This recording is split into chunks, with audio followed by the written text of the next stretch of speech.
तो मेरा पहला टॉपिक है प्राचीन भारत का इतिहास। प्राचीन भारत के ऐतिहासिक स्रोत। ये पॉइंट है, किसी व्यक्ति, समाज अथवा देश से संबंधित महत्वपूर्ण, विशिष्ट व सार्वजनिक क्षेत्र की घटनाओं, तथ्यों आदि का कालक्रमिक विवरण क्या कहलाता है? तो कालक्रमिक ये कहलाता है इतिहास। इतिहास का पिता किसे कहा जाता है? हेरोडोटस को। प्राचीन भारत के इतिहास से संबंधित प्रथम वास्तविक पुस्तक किसे माना जाता है? राजतरंगिणी। उत्कीर्ण चिन्ह वाले प्राचीनतम सिक्के क्या कहलाते हैं? तो ये कहलाते हैं आहत सिक्के। सिक्कों के अध्ययन को क्या कहा जाता है? तो सिक्कों के अध्ययन को मुद्रा शास्त्र कहा जाता है।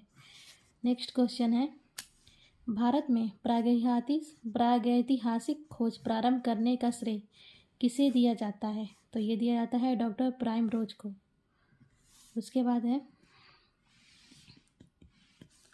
प्राचीन भारतीय इतिहास को जानने के लिए किन स्रोतों का प्रयोग किया जाता है? तो प्राचीन भारतीय इतिहास को जानने के लिए जिन स्रोतों का प्रयोग किया जाता है उनके नाम है धार्मिक ग्रंथ, ऐतिहासिक ग्रंथ, पुरातात्विक साक्ष्य तथा विदेशी विवरण। ब्राह्मी लिपि को सर्वप्रथम किस विद्वान ने पढ़ा था? तो ब्राह्मी लिपि को सर्वप्रथम जेम्स प्रिंसे 1837 ईस्वी में पढ़ा था। भारत के प्राचीनतम ग्रंथ वेदों का संकलनकर्ता किसे माना जाता है? तो महर्षि कृष्ण द्वैपायन वेद व्यास जी को। भारतीय प्रागैतिहासिक अध्ययन से संबंधित प्री हिस्टोरिक इंडिया किसकी कृति है? मतलब किसने लिखा है?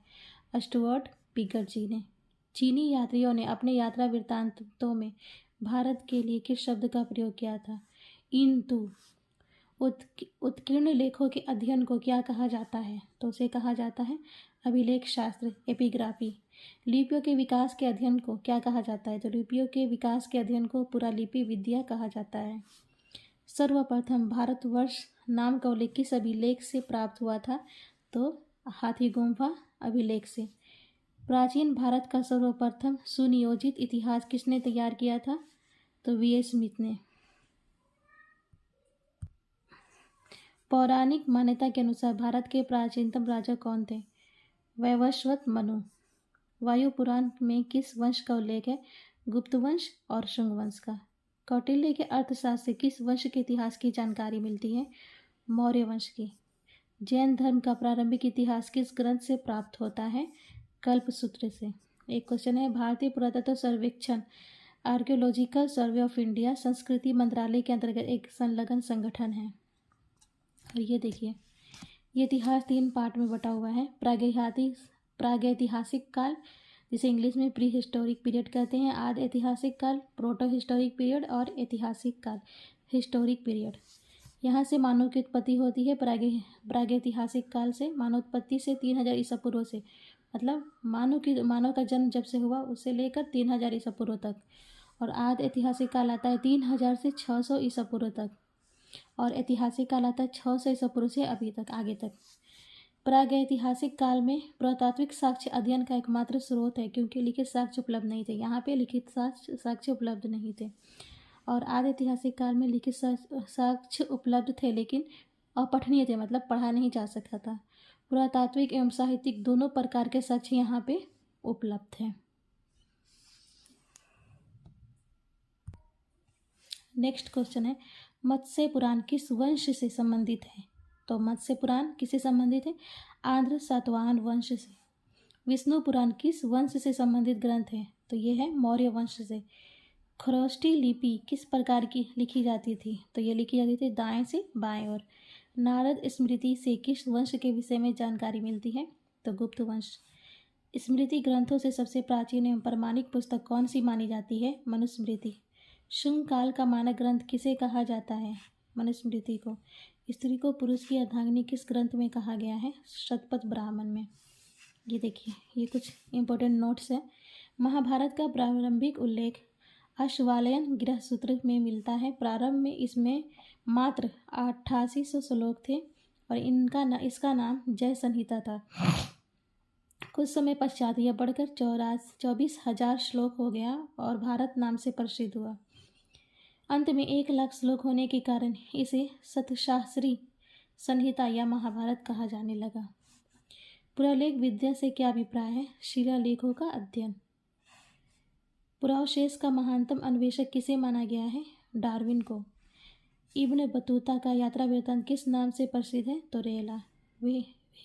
वेन सांग ने किस विश्वविद्यालय में बौद्ध धर्म का अध्ययन किया था? नालंदा विश्वविद्यालय।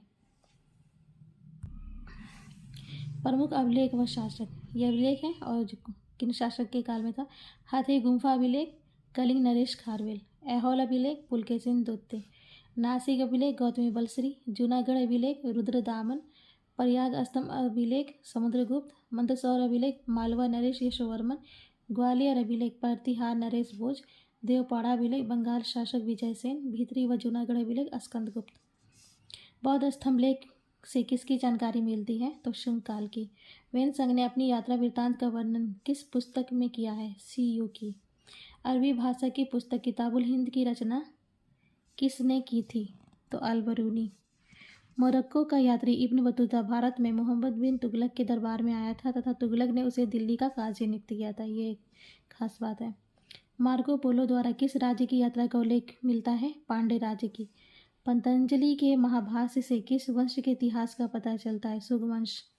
और ये चीनी लेखकों का वर्णन है यहाँ पे। फायान किस समय में का समय था? 399 से 414 ईस्वी। और उनकी रचनाएं थे भारत दशा का विवरण और यात्री विवरण है। यह प्रथम चीनी यात्री था जिसने चंद्रगुप्त द्वितीय विक्रमादित्य के समय भारत की यात्रा की थी। इसने गुप्त काल में वस्तु विनिमय का माध्यम कौड़ियाँ तथा चंद्रगुप्त मौर्य के राजप्रासाद को राजमहल को देव निर्मित बताया है।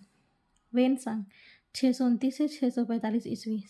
इनकी रचनाएं है सीयू की पाश्चात्य संसार के लेख। वेनसोंग सम्राट हर्षवर्धन के समय भारत आया। इसने हर्ष को शिलादित्य की उपाधि से विभूषित किया था। इसे यात्रियों का राजकुमार, शाक्यमुनि नीति का पंडित कहा जाता है। इस सिंह 673 से 675 ईस्वी। प्रसिद्ध बौद्ध भिक्षुओं की आत्मकथाएं। चीनी बौद्ध यात्री जो नालंदा विश्वविद्यालय में अध्ययनरत रहा है। सती प्रथा का लिखित साक्ष्य 510 ईस्वी के भानुगुप्त के एरन अभिलेख से प्राप्त होता है। आज के लिए बस इतना ही और अगले क्वेश्चन के लिए आप मेरे चैनल को फॉलो कर लीजिए, सब्सक्राइब कर लीजिए और बेल आइकन को प्रेस कर लीजिए। Thank you.